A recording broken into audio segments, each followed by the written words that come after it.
নমস্কার, আপনারা দেখছেন দ্য ইন্ডিয়ান ইনফরমেটিভ চ্যানেল। শুরু করছি আজকের আবার একটি নতুন ভিডিও নিয়ে। অবশেষে কাবেরী ইঞ্জিনের তরফ থেকে একটি আপডেট উঠে আসছে এবং এই আপডেটটি সত্যি মানে আমাদের কাছে এই মুহূর্তে যে খবর আসছে সেটা কিন্তু খুব চাঞ্চল্যকর। তো এটি জানার জন্য ভিডিওটি শেষ পর্যন্ত দেখুন। ভিডিওটি যদি ভালো লাগে তাহলে অবশ্যই লাইক করবেন এবং আমাদের চ্যানেলটিকে সাবস্ক্রাইব করবেন। আপনারা জানেন প্রত্যেক ভারতবাসীর একটাই চাহিদা যে যত তাড়াতাড়ি সম্ভব আমাদের দেশীয় কাবেরী ইঞ্জিন, এই কাবেরী ইঞ্জিন যেন তাড়াতাড়ি ভারতীয় বায়ুসেনার মধ্যে চলে আসে এবং কাবেরী ইঞ্জিন যেন সাকসেসফুল হয়। আপনারা জানেন যে গেল বছর আমাদের জিটিআরির কাবেরী ইঞ্জিনকে রাশিয়ায় নিয়ে গেছিল তার টেস্টিংয়ের জন্য। তার কারণ ভারতের কাছে যে ফ্লাইং টেস্ট বেড, সেই টেস্ট বেড না থাকার জন্য এটি বারবার রাশিয়াতে নিয়ে যেতে হয়। আর ঠিক তার আগের বছর যখন কাবেরী ইঞ্জিনকে রাশিয়াতে নিয়ে যাওয়া হয় এবং ভারতের যে জিটিআরই এবং ডিআরডিও তারাও কিন্তু কল্পনা করতে পারেনি যে কাবেরী ইঞ্জিন থেকে এই ধরনের যে আউটপুট উঠে আসবে সেটা তাদের কাছে একেবারে মানে কল্পনার অতীত ছিল। তার কারণ গেল বছর তার আগের বছর যখন কাবেরী ইঞ্জিনকে নিয়ে যাওয়া হয় এবং ফ্লাইং টেস্ট বেডে দেখা যায় যে তার যে ড্রাই থ্রাস্ট সেটা কিন্তু প্রায় 50 কিলো নিউটনের কাছাকাছি উঠে গেছে। অর্থাৎ 50 kilo Newton thrust, dry thrust মানে এই মুহূর্তে G414 যেটা কিনা তেজাস মার্ক টুতে বসানো থাকবে এবং রাফেল ফাইটার এয়ারক্রাফটের মধ্যে যে M88 ইঞ্জিন বসানো আছে তারও কিন্তু ড্রাই থ্রাস্ট 55 থেকে 52 কিলো নিউটনের মধ্যে। এখন তাহলে প্রশ্ন উঠছে যে তাহলে কাবেরী ইঞ্জিন যখন যে ড্রাই থ্রাস্ট যদি 50 থেকে 52 কিলো নিউটনের কাছাকাছি হয়, তবে সেক্ষেত্রে খুব সহজেই আমরা আফটার বার্নার দিয়ে তেজাস মার্ক 1 এতে সেই ইঞ্জিন ইনস্টল করে দিতে পারি। এখন যেটা সব থেকে গুরুত্বপূর্ণ বিষয় হচ্ছে যে রাশিয়াতে গেল বছর এই কাবেরী ইঞ্জিনকে নিয়ে যাওয়া হয় এবং কাবেরী ইঞ্জিনকে নিয়ে যাওয়ার পর রাশিয়ান কর্তৃপক্ষ কিন্তু বারবার করে এই কাবেরী ইঞ্জিনের যে স্লট, সেই স্লট কিন্তু তারা বারবার করে ডিলে করছিল। তার কারণ রাশিয়া ভালো রকম জানে যে একবার যদি এই কাবেরী ইঞ্জিন ভারত সাকসেসফুল হয়ে যায় তবে আগামী দিনে কিন্তু আমাদের পুরো ব্যবসা মার যাবে এবং ভারত রাশিয়া থেকে কিন্তু আর কোনো রকম যুদ্ধের প্লেন বা যুদ্ধের প্লেন সংক্রান্ত কোনো কিছু কিন্তু কিনবে না। এটা শুধু ভারত, রাশিয়া কেন, বিশ্বের অনেক দেশের কাছে কিন্তু এটা চিন্তার বিষয় যে যেভাবে ভারত তার নিজের দক্ষতায় কাবেরী ইঞ্জিনকে নিয়ে আসছে। এখন যেটা সব থেকে বড় ব্যাপার সেটি হচ্ছে রাশিয়াতে যে জিটিআরই কাবেরী ইঞ্জিনকে নিয়ে যাওয়া হয়েছিল যে ফ্লাইং টেস্ট বেডে টেস্ট করার জন্য, তার যে আউটপুটটা বেরিয়ে আসে সেটা কিন্তু খুব চাঞ্চল্যকর। তার কারণ সেই আউটপুটটা পাবলিক ডোমেনে এখনো পর্যন্ত জিটিআরই কিন্তু খোলসা করেনি।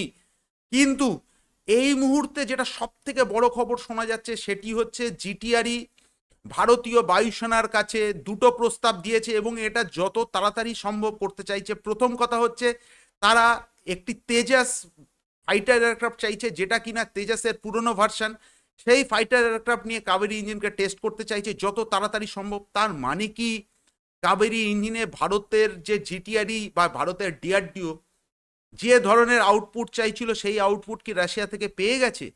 এবং যেটা সব থেকে গুরুত্বপূর্ণ বিষয়, এর থেকেও যেটা গুরুত্বপূর্ণ বিষয় সেটি হচ্ছে ভারত সরকারের কাছে জিটিআরই এবং ডিআরডিও খুব তাড়াতাড়ি আবেদন করেছে যে ভারতীয় বায়ুসেনা থেকে একটি IL-78 যেন ভারতের ডিআরডিও এবং জিটিআরির কাছে হস্তান্তর করা হয়। তার কারণ এটিকে টেস্ট বেড হিসাবে করা মানে তৈরি করা হবে যাতে বারবার করে রাশিয়ায় নিয়ে যেতে না হয়। এখন এখানে যে প্রশ্নটি আসছে যে জিটিআরই কাবেরী ইঞ্জিন যারা তৈরি করে এবং ডিআরডিও তারা একটি প্রস্তাব দিয়েছে যে আপনারা জানেন যে ভারতীয় বায়ুসেনায় যে ট্রান্সপোর্ট এয়ারক্রাফট আছে যেটা রাশিয়া থেকে আমরা কিনেছিলাম 80s, সেটি হচ্ছে IL-76 এবং সেগুলো এখন প্রায় রিটায়ারমেন্টের পর্যায়ে পৌঁছে গেছে।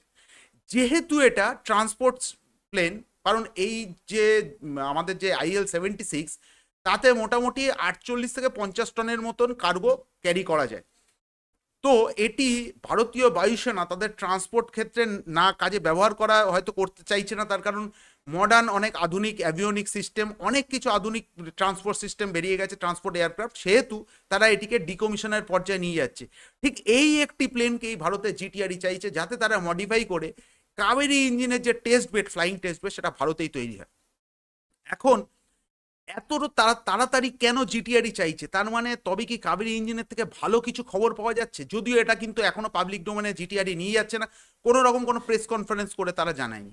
এখন আগের বছর যখন জিটিআরই কাবেরী ইঞ্জিনকে যখন রাশিয়াতে নিয়ে যাওয়া হয় তখন ঘটনা হচ্ছে যে 50 থেকে 51 কি 52 কিলো নিউটন ড্রাই থ্রাস্ট উৎপন্ন করে। তাহলে তো আমরা এটাকে তেজাসে মানে ইনস্টল করতেই পারি, কিন্তু ঘটনা হচ্ছে কাবেরী ইঞ্জিনে যেটা সব থেকে গুরুত্বপূর্ণ বিষয় হচ্ছে সেটি হচ্ছে তার ওজন। যেখানে একটি G414 বা একটি M88 ইঞ্জিনের ওজন 1000 কিলোগ্রামের অনেক কম, সেখানে কাবেরী ইঞ্জিনের ওজন প্রায় 1200 কিলোর মতন। তো যখনই ইঞ্জিনটা এত ভারী হয়ে যাচ্ছে, সেক্ষেত্রে তেজাস বা লাইট কম্ব্যাক্ট এয়ারক্রাফটের ক্ষেত্রে এই ইঞ্জিন কিন্তু সেইভাবে কার্যকর নয়। এখন যে প্রশ্নটা জিটিআরির কাছে সব থেকে গুরুত্বপূর্ণ এবং তারা যেটা দীর্ঘদিন ধরে মডিফাই করার চেষ্টা করছে, সেটি হচ্ছে তার ব্লেড। তার কারণ আপনারা জানেন যে বিশ্বের অনেক দেশই চেষ্টা করেও যুদ্ধের প্লেনের ইঞ্জিন কিন্তু তৈরি করতে পারছে না। কেন পারছে না? রাশিয়ার কথা ছেড়ে দিচ্ছি, চায়নার কথা ছেড়ে দিন, এবং রাশিয়াও কিন্তু পুরোপুরি 100% আধুনিক যুদ্ধের প্লেন কিন্তু তৈরি করতে রাশিয়া কিন্তু এখনও ইউরোপীয় ইউনিয়ন, বিশেষ করে ফ্রান্স, ব্রিটেন এবং আমেরিকা থেকে অনেকাংশেই পিছিয়ে রয়েছে। কেন পিছিয়ে রয়েছে?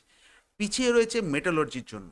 তার কারণ এই যে ইঞ্জিনের যে কোরের যে ব্লেডগুলো থাকে, এগুলো প্রায় 2700 থেকে 3000 ডিগ্রি সেন্টিগ্রেডের তাপমাত্রা তাকে সহ্য করতে হয়। এখন প্রশ্ন হচ্ছে যে এই ধরনের যে তাপমাত্রা সহ্য করলে স্বাভাবিকভাবেই ইঞ্জিনের যে কোরের যে ব্লেডের যে মেটাল, সেগুলো স্বাভাবিকভাবেই গলে যাবে বা তার কার্যক্ষমতা হারাবে। ঠিক এখানেই ইউরোপীয় ইউনিয়ন এবং আমেরিকা তাদের যে দুর্ধর্ষ মেটালর্জি তারা যে প্রয়োগ করেছে, সেই প্রয়োগটাই কিন্তু এখানে রাশিয়া বা বিশ্বের অন্যান্য দেশে যুদ্ধের প্লেন ইঞ্জিন তৈরি করার যে তারা যে লক্ষ্যমাত্রা নিয়েছে, তারা এখানেই পিছিয়ে পড়ছে। তবে সেক্ষেত্রে আমরা তো চাইলে অনেক ভারী মেটাল সেখানে ব্যবহার করতে পারি। তবে সেক্ষেত্রে 3000 কিলো নিউটন 3000 ডিগ্রি সেন্টিগ্রেডের থেকেও তো তাপমাত্রা বেশি সহ্য করতে পারবে, কিন্তু তার ইঞ্জিনের ওজন অনেকাংশেই বেড়ে যাবে। এখানেই ভারতের জিটিআরই কিন্তু একটা রেভলিউশন এনেছে। ভারতের মিধানি গ্রুপ তারা ওই ধরনের অ্যালয় তৈরি করে ফেলেছে। এবার অ্যালয় তৈরি করলে হবে না, তার ওজনটাও কিন্তু অনেক কম হতে হবে।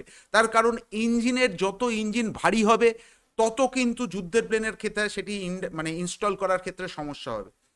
তো আপনারা জানেন জার্মান তো বিশ্বের ইঞ্জিন তৈরি, যে কোনো ধরনের ইঞ্জিন জার্মান কিন্তু সবার থেকে এগিয়ে রয়েছে। সে যুদ্ধের ট্যাঙ্ক থেকে শুরু করে সাবমেরিনের ইঞ্জিন থেকে শুরু করে বিভিন্ন রকম যত রকমের যে বড় বড় মেশিন, সেগুলো জার্মান থেকে আসে। কিন্তু আপনারা অবাক হবেন, জার্মানিও কিন্তু হাজার চেষ্টা করেও যুদ্ধের প্লেনের ইঞ্জিন তৈরি করতে পারেনি। তার একটাই কারণ, সেটি হচ্ছে যে ধরনের মেটাল ব্যবহার করা হয়, যে ধরনের অ্যালয় ব্যবহার করা হয়, সেগুলো কিন্তু একমাত্র বিশ্বের উন্নত দেশের কাছেই আছে। এবং উন্নত দেশ মানে 3টে দেশের কাছে, এক হচ্ছে ফ্রান্স, এক হচ্ছে ব্রিটেন, আর এক হচ্ছে আমেরিকা। এখন এরা এই যে ধরনের প্রযুক্তি এরা নিজেরা তৈরি করেছে এবং দিনের পর দিন যে পরিমাণ টাকা এর মধ্যে ইনভেস্ট করেছে, ভারত সরকারের এবার উচিত, যেটা ভারত সরকারের আজ থেকে 10-20 বছর আগে তৈরি করা উচিত ছিল, সেটা ভারত সরকার করেনি। যদিও শোনা যাচ্ছে যে এই মুহূর্তে কাবেরী ইঞ্জিন গোপনে অনেকটাই কাজ এগিয়ে গেছে এবং ডিআরডিও এবং জিটিআরই জরুরি ভিত্তিতে ভারতে টেস্ট বেড তৈরি করতে চাইছে। তার কারণ যদি ভারতীয় বায়ুসেনা সূক্ষ্ম কোনো রকমের কোনো স্পেসিফিকেশন আরেকটু এনহান্সমেন্ট করতে চায়, তবে আমরা যেন দেশেই তাদের ফ্লাইং টেস্ট বেডের মাধ্যমে সেগুলোকে তৈরি করে নিতে পারি। তার কারণ একবার যদি আবার এই ইঞ্জিনের যদি কোনো মডিফিকেশনের দরকার হয়, তবে কিন্তু আমাদেরকে এই ইঞ্জিন আবার রাশিয়াতে নিয়ে যেতে হবে এবং রাশিয়া ইচ্ছাকৃতভাবে এই যে ফ্লাইং টেস্ট বেডকে তারা স্লটটা দেবে না এবং ইচ্ছাকৃতভাবে দেরি করবে। ফলে আমাদের কাবেরী ইঞ্জিনের প্রজেক্ট কিন্তু দীর্ঘদিন ধরে অনেক পিছনে চলে যাবে। তো জিটিআরই এবং ভারতের ডিআরডিও যে প্রসেসটা তুলেছে এবং জরুরি ভিত্তিতে কেন নিতে চাইছে, তার কারণ নিশ্চয়ই কাবেরী ইঞ্জিনের কোনো রকম কোনো ভালো আপডেট আগামী দিনে আমরা পাবো। এবং ভারত যে কাবেরী ইঞ্জিনকে আগামী দিনে যুদ্ধের প্লেনে এগুলোকে ইনস্টল করবে এবং ভারত একটা বিশ্বের আমার আপনার মতন সবাই তাকিয়ে আছে যে কাবেরী ইঞ্জিন কত তাড়াতাড়ি আসবে। নিশ্চয়ই কোনো ভালো খবর আর কিছুদিনের মধ্যে আমরা পাবো। তো আজকের ভিডিওটি এখানেই শেষ করছি। ভিডিওটি কেমন লাগলো অবশ্যই কমেন্টস করে জানাবে। ভিডিওটি শেষ পর্যন্ত দেখার জন্য ধন্যবাদ। জয় হিন্দ।